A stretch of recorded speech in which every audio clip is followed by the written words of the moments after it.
SenaAgbeko here with Robert Guerrero. How you feeling, man? Feeling great.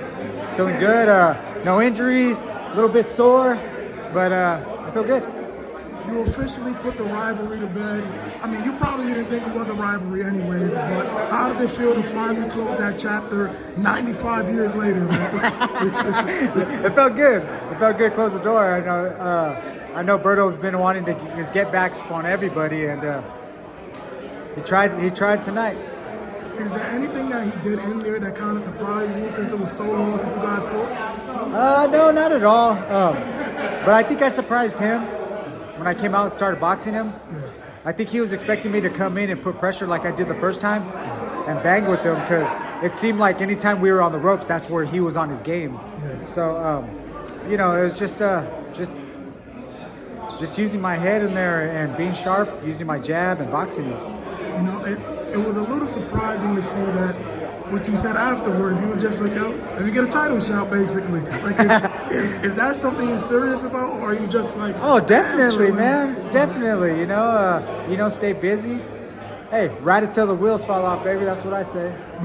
The only Crawford has 3 of the belts right now, but he's supposed to be fighting Spence. The only guy left is Jaron Ennis. Is that a guy you Bring look him on at? down, man. Guerrero never shies away from any fight. Everybody knows that. What do you think about Jaron as a fighter, man? He's a sharp fighter. Very slick, smooth. He's an incredible fighter. And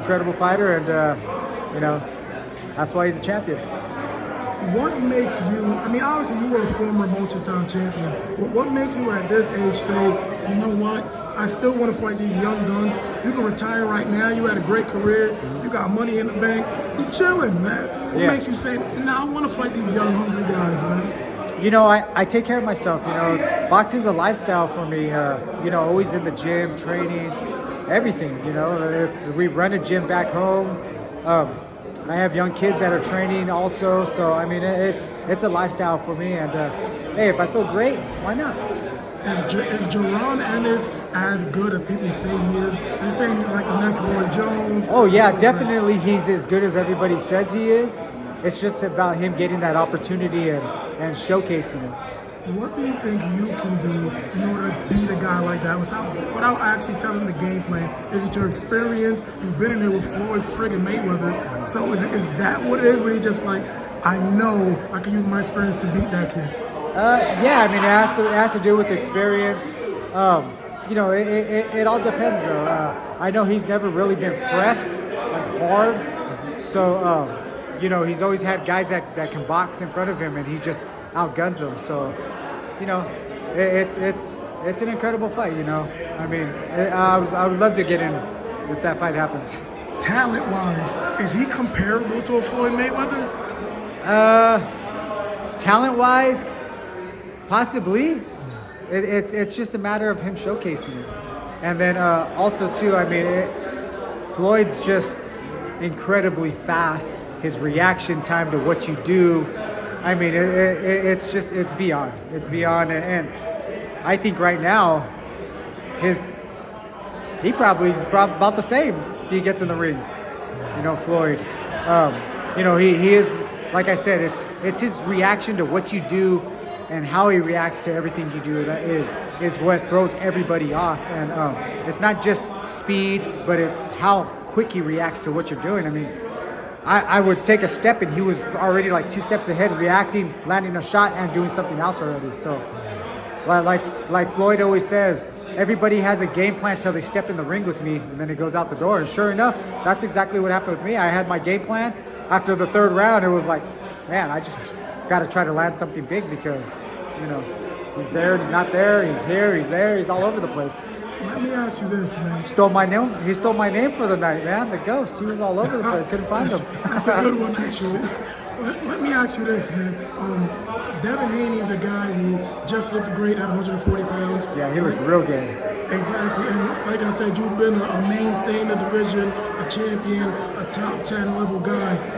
Do you look at Devin Haney and say he's good enough right now to beat a guy like Keith Thurman and compete with the welterweights? Or do you think he's got to relax, not go up to welterweight yet?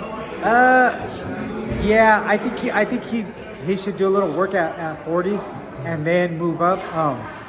Because I mean, it does change. I mean, I jumped to 2 weight classes, and power's not the same. Strength isn't the same with like body wise. You know, the guys are a lot bigger. I mean, you're getting guys that are coming down from 170 something pounds, you know, to 47. So, I mean, you know, but I mean, he looked incredible. Last week he looked amazing behind the jab.